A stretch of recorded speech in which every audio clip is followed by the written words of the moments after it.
Hey bro, আমি তো ধরে ফেলছি ব্রো।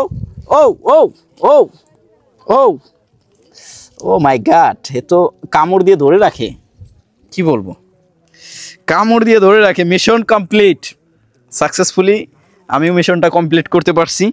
আর একটা এখানে দেখা যাচ্ছে, এই দোস্ত দোস্ত, এই ঢুকে পড়ছি। তো যাই হোক, একটা ধরছি, এটাতেই এনাফ, বেশি না ধরি আর, বেশি ধরতে গেলে আবার সমস্যা। ছোট ছোট, অবশ্য বড় না। অনেকে ভাবতে পারেন যে না কাঁকড়া ধরে খাবা, ই করবা, আসলে না, এটা খাওয়ার মতো কাঁকড়া না, এটা শুধু ধরার মতো, এনজয় করার মতো। ছোটোবেলায় যে এরকম কত রকম এনজয় করতাম, ছোটাছুটি করতাম, দৌড়াদৌড়ি করতাম, এরকম। আর আপনারা যারা এইসব জায়গায় আসতে চান, আসবেন।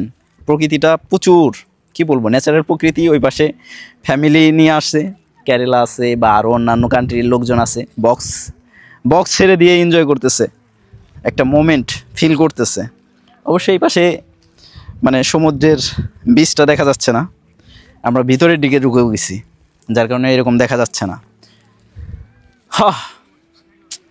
গ্রাম্য একটা পরিবেশের মধ্যে ঢুকে পড়ছি, গ্রাম্য না মানে বনাঞ্চল, যেটা বাংলাদেশের সুন্দরবন বলেন বা আরও বিভিন্ন জায়গা, ওই দিকেও যাইতে পারি। এটাই, যারা ঘোরাঘুরি লাইক করেন এসব জায়গায় আসতে পারেন, অবশ্য ভালো লাগবে, কারণ প্রকৃতিটা পুরো বাংলাদেশের মতো ন্যাচারাল। আর এখন ওয়েদারটাও চেঞ্জ হচ্ছে, ঠান্ডা ওয়েদার, গরম নাই, ভালো লাগবে অবশ্য আসলে।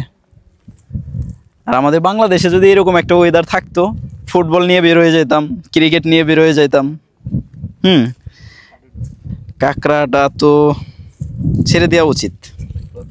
যাই হোক, ছেড়ে দিই কাঁকড়াটা, কাঁকড়া আমার দরকার নাই। যে কাঁকড়া, এই কাঁকড়া দিয়ে কোনো কিছুই করা যাবে না।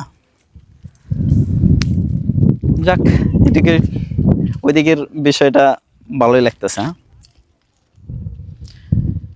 তো এটাই, ভালো থাকবেন, বেস্ট অফ লাক আপনাদের জন্য ব্রো।